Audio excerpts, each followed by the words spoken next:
Hey there, this is Spanky the Driving Dude with all things driving.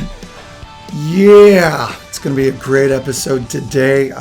Boy, man, lots to share. Let me just right off the cuff share what's on my heart. I'll just go right at it. I love you, parents. I love chatting with you. Love emailing back and forth. Love speaking with you over the phone. But we've had a lot of you lately who I believe, in my humble opinion, are using your teenagers' lack of desire to drive to mask your own anxiety of wanting to get in the car and put in those miles and that time with your own teenager. So you might want to rewind this and go back to what I just mentioned. So that appears to what's been happening with some of the parents in our program. I'm trying to get them on the calendar to set up their teen's first driving lesson. And it appears I'm getting a little bit of pushback from a few parents to either set up their teen's account or to pick a drive time so that we could go do this. But our policy here is at Spanky's is that every teenager needs to put in 100 miles of driving with their parents before they do their first lesson with us. Why is the 100 miles so important? Because I don't want to be stuck in the parking lot or your subdivision or neighborhood with your teens wasting 2 hours of that time just doing figure eights. And I may have mentioned that in a previous episode that I've had to do that before. I really, really want to pour into your teenager and put in some good mileage on their first driving lesson. And just the other day again, I drove with a teenager on his first driving lesson. We drove like 47 miles on the first lesson. Why? Is because his parents put in the miles and they did, 10 miles here, 9 miles there, 14 here. And it added up each time they were in the car with their teenager. And they got to, 110 miles or so. And then I came out. And that way the teen at least knew the basics. I mean, there are times, I'm serious, the teen doesn't even know where to put the key. And part of it is because there's a lot of push button ignitions now. But I had a teen, I literally gave her the car key. And I had a mailbox key on that key ring and also a key to the front door of Spanky's. And those two keys were like copper looking. And then I had this big, huge, remote / car key. And I handed it to her. And when we got in the car, she sat it on her lap, took out her permit, handed it to me. And then she picked up the keys and she tried putting the little tiny mailbox key into the ignition. And I didn't want it to get stuck. I'm like, oh, well, be careful. I said, no, it's the other key. And she goes, oh, okay. But it's little stuff like that. I totally understand. A lot of the parents these days have two vehicles and both of them have push button ignition. But what it really was, it was a little bit more of a testament to the teenager's nerves because they get a little bit flustered. I had another teen recently who put the key on her lap as well, the key ring, and she gave me the permit. I gave it back to her. She put it in her wallet. She put it in the back seat and then was looking for the keys from me. And I said, you have them right there. And I pointed to her lap and she goes, oh, okay. So a lot of teens, they're nervous, by the time they get into the car with us. I mean, there's general nerves anyways, but the parents can really help the teens. So you parents out there, you could really help your teenager by driving with them, having them take their time when they get in the car. I go over this in the classroom with the teenagers that, don't be nervous. Have your permit ready so, you're not fumbling with it and getting all flustered when you get in the car. Just be ready. And like I said, there's generally some nerves anyways being the first lesson. But the parents can really help their teenagers by every time you get in the car with them. Well, here's something I just thought of. Every time they get in the car with you, have them take their permit out so that you know that they have their permit on them, when they get in the car. Go over the instrument panel, the dashboard with them, have them adjust their seats and mirrors. And that way, when they get to me, they already know a little bit of this stuff. I had this one teenager about 4 or 5 years ago, no joke. It was 3.5, 4 months by the time I got to be able to do his first lesson with him. I pulled up into the parking lot. I'm sorry, their driveway, and they had like a rainbow driveway. So you could pull into the driveway and then keep driving, and you can go right out of the driveway. And when I'm in the driveway, he came out. His parents are very cool, lovely people. And he had a black Jetta, I think it was. It was definitely a Volkswagen Jetta. And I said, "Wow, that's a great car. Is that your car?" Yeah, it is. I said, "Have you driven it yet? You've had your permit for like 4 months." He goes, "No, I haven't driven it yet." I'm like, "Oh boy, okay." So, what's it like inside? Do you like how it looks? Yeah, I've only sat in it 1 or 2 times. It doesn't start. Well, why doesn't it start? Because the battery's dead, because we hadn't started it in about a month or two. So, that's some of the stuff that I'm going up against. A lot of the parents don't want to drive with their teenager. So, fortunately, our Spanky car, the Spanky Mobile, was right next to his, sort of, in this rainbow driveway. So once I went through the instrument panel with him, went over what the lesson's going to be like, checked his permit, I said, "Okay, let's start the car, put it in drive," that whole deal. Well, he had such a difficulty just driving straight to go out of his rainbow driveway. And it was obvious his parents did not put in the time. So sure enough, what happened? He had a very, very small neighborhood. And we were stuck most of the time doing figure eights and backwards figure eights and, 2 or 3 left-hand turns, 2 or 3 right-hand turns. And that's what we did for the 2 hours. He was very, very nervous. So to write up the notes, you got to put in the time, invest in your teenager, put in those miles. The 100 miles is so important. Like I said before, you could say, "Hey, Spanky, we put in 4 hours," but they weren't quality 4 hours because you spend all that time doing a church or school parking lot and your own neighborhood or subdivision. It's really the miles. You got to get your teen out there. And I understand mom and dad or legal guardian. In some cases, it's been the aunt that the teenager has lived with, or even the grandparents. I totally get it. Life gets in the way, but there is time to do this. You just got to whip out the calendar, map it out, and say, "Hey, Justin, we're going to drive with you 16 miles today. Tomorrow we're going to drive 8, and just put in those miles, and they will add up so that by the time I get to them, I can help them really, really flourish. And the only illustration I could really use, I guess, is, a painting.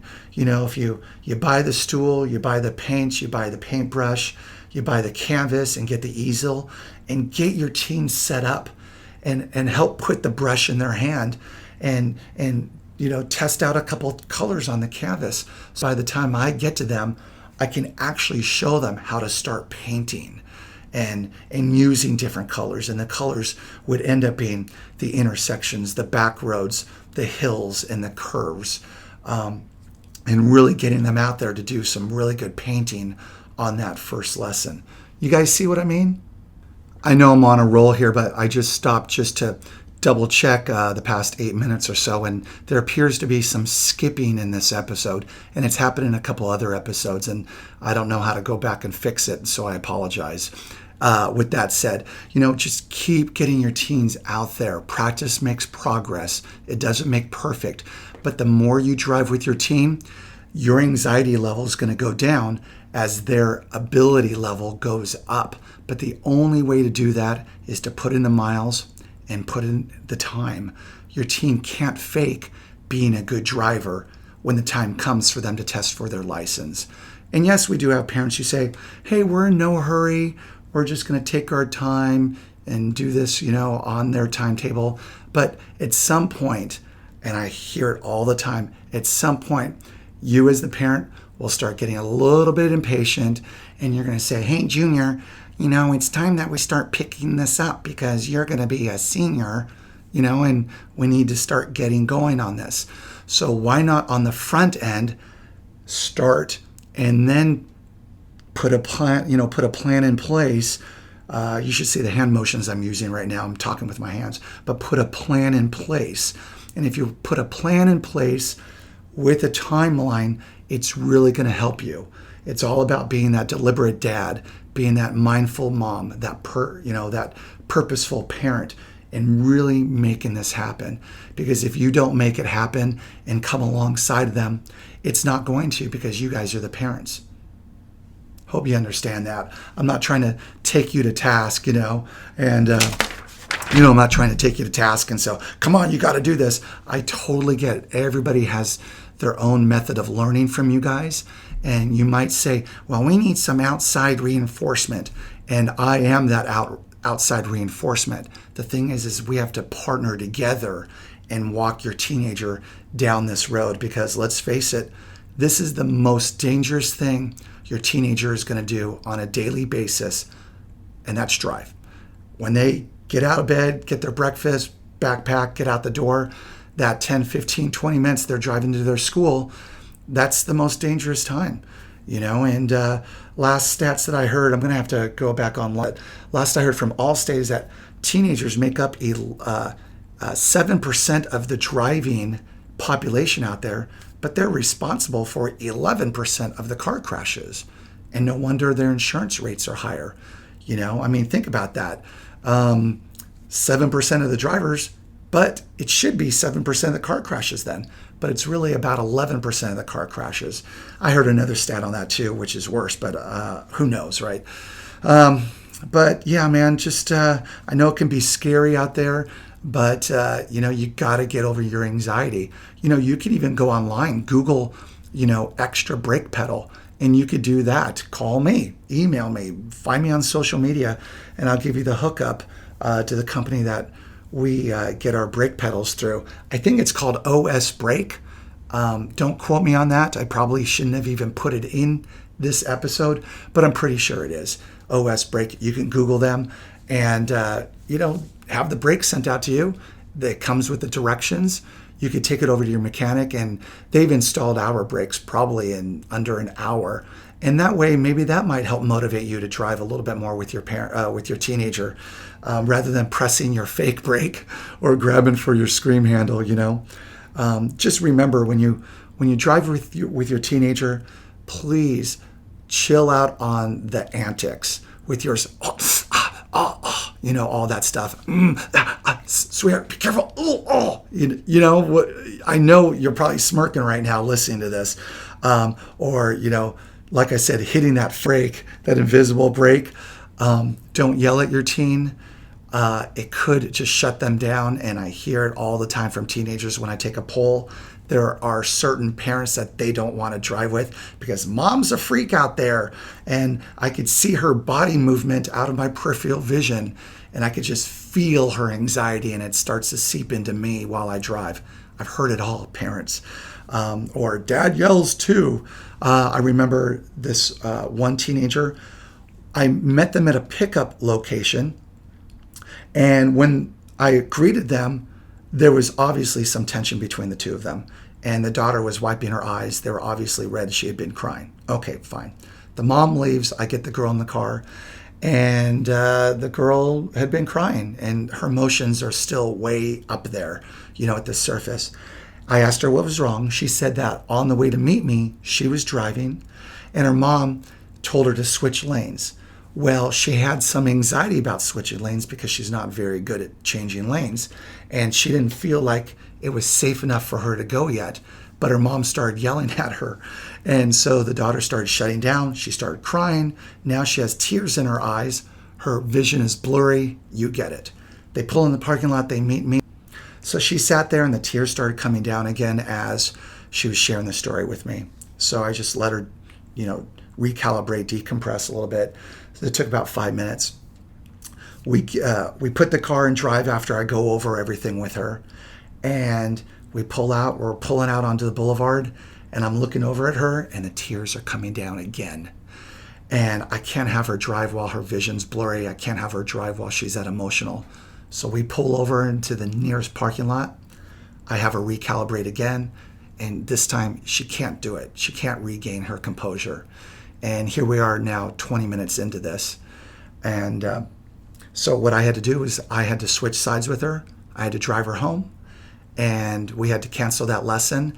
And it was a $50 rescheduling lesson for having to cancel during the lesson. And her parents had to pay it. So just be careful with your teens, just tread lightly, keep encouraging them, pump them up, celebrate their successes on a much greater high than getting upset or, anxious about their lows and how inexperienced they are. Do you understand what I mean by that? When you go driving, make it purposeful. Like I said, at the end of their driving, have them end up at a location where you could treat them to, ice cream or a meal, or your favorite restaurant that you guys like to go to. But really make this time in the car with them memorable, because they're going to have memories of this time with you. And either the memories are going to be good or they're going to be bad, and they just don't want to even remember those things. And then those memories are going to come up when they're teaching their own children how to drive. So you really are, pouring into them over the next 30, 40 years. I mean, obviously you're teaching them about everything, you could think of, about mortgages and job interviews and buying a car and just all of that stuff. But you don't want to have any regrets in this time of their life. Teenagers, when they're older, they usually look back from their 20s, 30s, 40s, 50s and think about the best times of their lives. And a lot of it happens to be their teenage years. And you want to give them the best memories possible, memories that they're going to want to remember versus forget, So let's go over it one more time here. Put a plan in place, number one. Whip out the calendar. Put down on the calendar the times and dates that you're going to take your teen out, what your goal for miles is that day. Make sure you're logging all of their miles. Also log their hours. Here in our state of Tennessee, you need 50 hours of driving with your teen. 10 of those have to be at night. But if you do the miles, the hours will follow. I guarantee it, because it's just the way it is. It takes time to put in the miles. And keep your teenager encouraged. And yeah, man, you guys are going to rock on. You're going to just do it. You're going to be so thankful that you did this on the front end, rather than trying to rush everything in right before you chose a date for them to test for their license, hoping that they're ready to test, right? Well, I've thrown a lot at you today, so I think I'm just going to end it right there. I appreciate you guys tuning in today, and I really care about you parents and teens and all of you guardians out there who are taking up the slack, really helping out. We need you. We love you. We appreciate you guys, and I'm honored to be able to partner with you all to raise up the safest teen drivers possible. So with that said, I am Spanky, the driving dude. With all things driving, rock on and rock steady.